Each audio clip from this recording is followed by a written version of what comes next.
Hi zu Lucky Recipes! Heute gibt es bei uns jede Menge Ingwer und Knoblauch. Diese beiden Zutaten dürfen ja in der asiatischen Küche nie fehlen.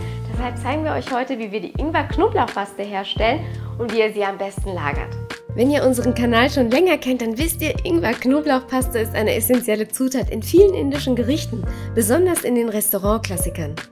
Geschmacklich passen Knoblauch und Ingwer nämlich hervorragend zusammen und in der asiatischen Küche kommen beide Zutaten am häufigsten vor. Speziell in der indischen Küche werden die beiden oftmals als Paste eingesetzt. Das Besondere, der Knoblauch riecht durch Zugabe von Ingwer nicht mehr so stark, wodurch keine Knoblauchfahne entsteht. Auch die reine Ingwerpaste ist äußerst beliebt. Tatsächlich wird in Indien mehr Ingwer als Knoblauch konsumiert, daher stellen wir uns beides am liebsten auf Vorrat her, weil es das tägliche Kochen erleichtert. Für eine gute Ingwer-Knoblauchpaste braucht ihr frische Zutaten. Kauft pralle, saftige Ingwerknollen mit glatter Haut, die haben das beste Aroma und sind reich an Gingerolen, einem der gesunden Hauptwirkstoffe des Ingwers, der auch für den scharfen Geschmack verantwortlich ist und asiatisches und indisches Essen richtig lecker macht. Je älter der Ingwer wird, desto trockener fühlt sich die Schale an und desto faseriger wird er und verliert an Schärfe. Außerdem bilden sich schon Triebe, das ist aber nichts Schlechtes.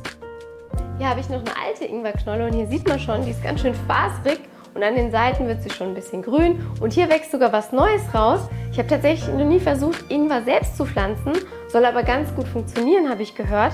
Vielleicht hat es ja jemand von euch schon mal gemacht und er kann mir mal unten schreiben, wie das geworden ist. Wenn ihr frische Bioware findet, ist das super, dann könnt ihr euch nämlich das Schälen sparen oder mit den Schalen einen milden Tee kochen. Wenn nicht, dann schabt die Haut mit einem kleinen Messer oder Löffel ab, das klappt ziemlich gut und man entfernt auch nur die Schale. Der Löffel hat außerdem den Vorteil, dass man auch unebene Stellen gut bearbeiten kann. Bei sehr großen Mengen ermüden aber auch gerne mal meine Hände, daher lasse ich mir entweder von Robi helfen oder ich nehme einen Schäler, damit geht es noch schneller, aber er entfernt auch etwas mehr.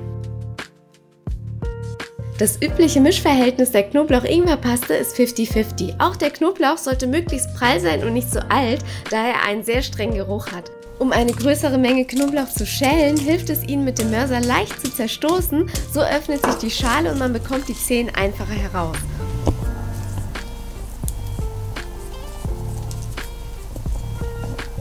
Oder noch besser für große Portionen, kauft diesen Einzehen-Knoblauch, den muss man nur einmal schälen und die Zehen sind viel größer.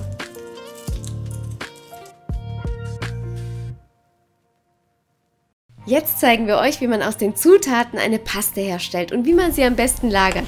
Je nachdem, wie viel Paste ihr herstellen wollt, eignen sich folgende Methoden. Wenn ich zum Beispiel spontan kochen will, aber weder fertige Ingwer-Knoblauchpaste aus dem Laden noch welche auf Vorrat habe, nehme ich meist so eine Mikroreibe und reibe Ingwer und Knoblauch fein und koche direkt damit. So eine Reibe ist praktisch, wenn man kleine Portionen kocht, zum Beispiel für 2 Personen. Wer keine feine Reibe hat, kann auch mit einem Mörser arbeiten. Hierbei werden Ingwer und Knoblauch mit Hilfe von einigen Spritzern Wasser ordentlich gestampft, bis eine Paste entsteht. Mit dem Mörser kann man etwas größere Portionen herstellen als mit unserer Reibe. So eine frisch hergestellte Paste bietet das beste Aroma und sollte spätestens am nächsten Tag verbraucht werden. Plant ihr mehrere indische Gerichte für die Woche, dann können wir euch diese kleine Gewürzmühle empfehlen, die wir häufig nutzen.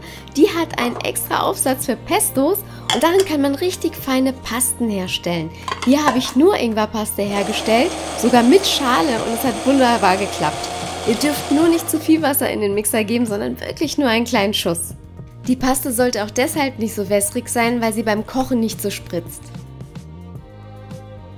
Falls es doch etwas zu viel Wasser war, einfach vor dem Umfüllen absieben. Dieses Wasser kann man noch prima für eine Suppe, einen Tee oder einen Ingwer-Shot verwenden. Und um die Paste länger haltbar zu machen, nehmen wir ein sauberes Glas und geben ein ganz klein wenig hellen Essig dazu.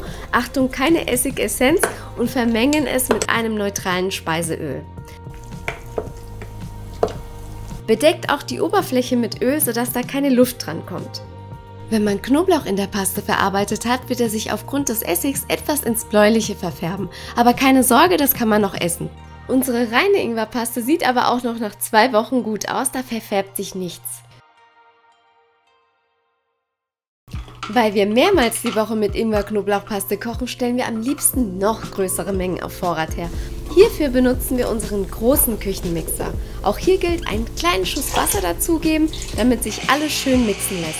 Ab und zu mit dem Spatel umrühren und dann bekommt man ein sehr schönes, glattes Ergebnis. Diese Paste werden wir in kleinen Portionen einfrieren. So bleibt die Paste bis zu 3 Monate aromatisch und sie kommt ohne Essig und Öl aus. Am besten benutzt man eine Eiswürfelform mit Deckel, dann bilden sich oben keine Eiskristalle.